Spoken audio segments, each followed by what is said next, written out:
Ahora veremos los inductores o inductancias. Un inductor o bobina es un componente pasivo de un circuito eléctrico que debido al fenómeno de autoinducción almacena energía en forma de campo magnético. Un inductor está constituido normalmente por una bobina de conductor típicamente de alambre o hilo de cobre esmaltado. Existen inductores con núcleo de aire o con núcleo hecho de material ferroso para incrementar su capacidad de magnetismo. En esta imagen podemos ver en la parte superior izquierda inductores de núcleo de aire y en la parte derecha inductores de núcleo ferroso.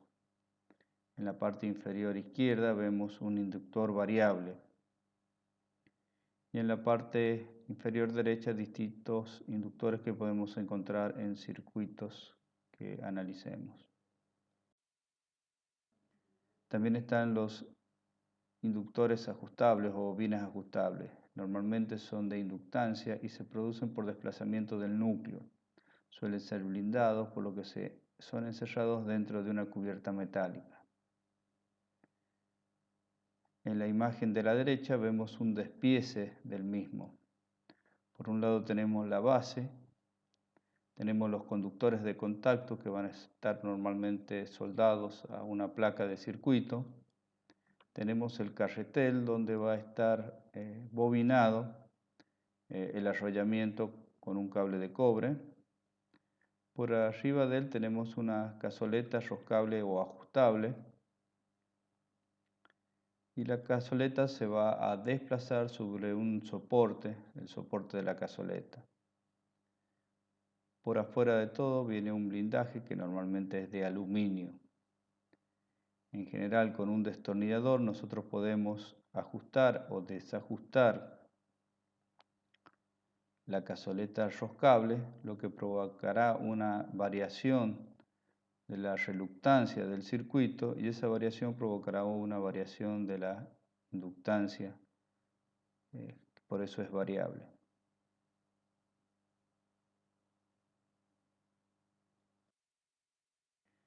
Hay distintos símbolos que representan una bobina, como los que se muestran en esta figura.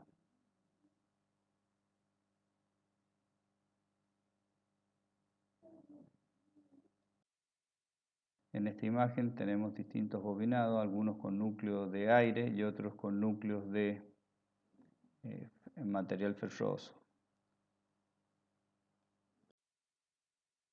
Ahora veremos la respuesta temporal de un inductor. Supongamos que tenemos una fuente de alimentación en serie con una llave, una inductancia y una resistencia. Cuando se cierre la llave, la tensión sobre la inductancia se activará en forma instantánea. En cambio, la corriente demorará un tiempo en llegar a su valor máximo.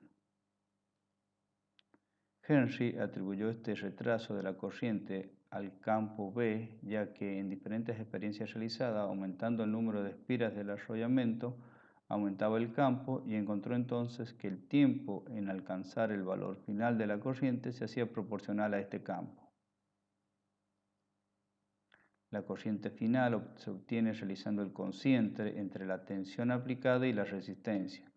Prácticamente es igual al valor de tensión dividido en el valor óhmico de la bobina.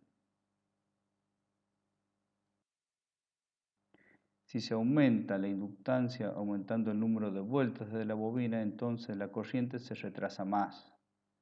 En la figura de la izquierda tenemos con una inductancia pequeña, el tiempo en llegar al valor máximo es menor que el de la derecha, donde la inductancia tiene un valor mayor.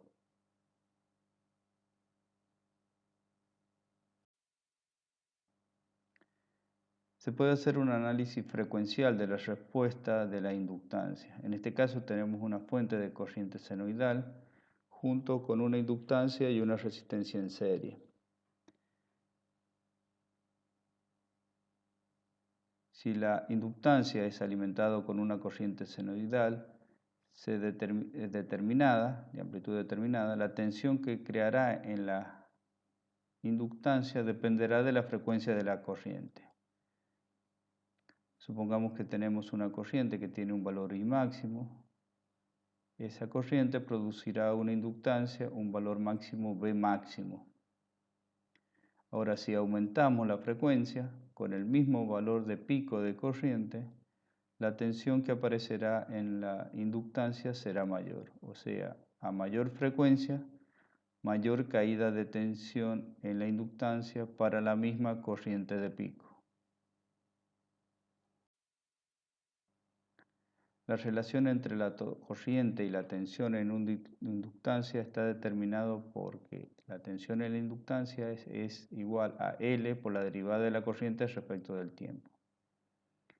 Una bobina ideal en corriente continua se comporta como un cortocircuito, conductor ideal, y al ser I de T constante, su derivada será igual a 0 y no producirá una caída de tensión en la bobina por su inductancia.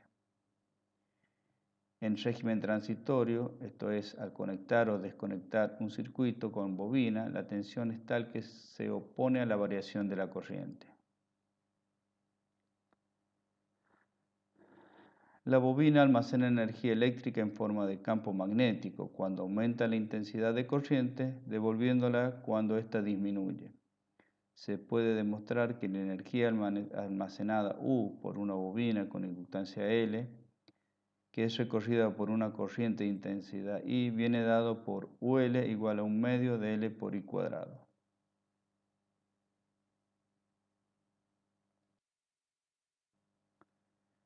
Los inductores se pueden poner en serie o paralelo. Para el cálculo del inductor o bobina equivalente LT de inductores en serie, solo es necesario sumarlos. O sea, la suma de los valores de la inductancia es la inductancia equivalente. En este caso es similar al método de cálculo del equivalente de resistencias en serie. En este ejemplo tenemos tres inductancias, L1, L2 y L3, las cuales están en serie, una de 10, otra de 20 y otra de 30 mH. La bobina equivalente en serie será la suma de estas tres inductancias, sería 10 más 20 más 30 mH y daría 60 mH.